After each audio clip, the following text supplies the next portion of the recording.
Impressionism changed the world of art forever, breaking away from the rigid structures of the past.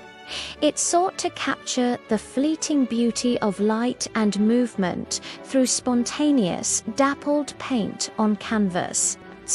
In 19th century Paris, artists stepped out of formal studios and into the open air.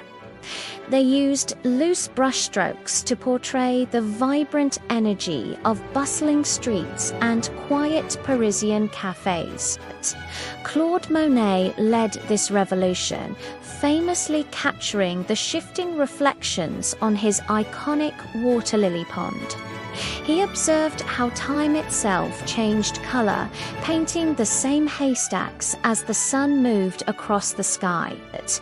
This radical break from tradition paved the way for modern art and entirely new ways of perceiving the world.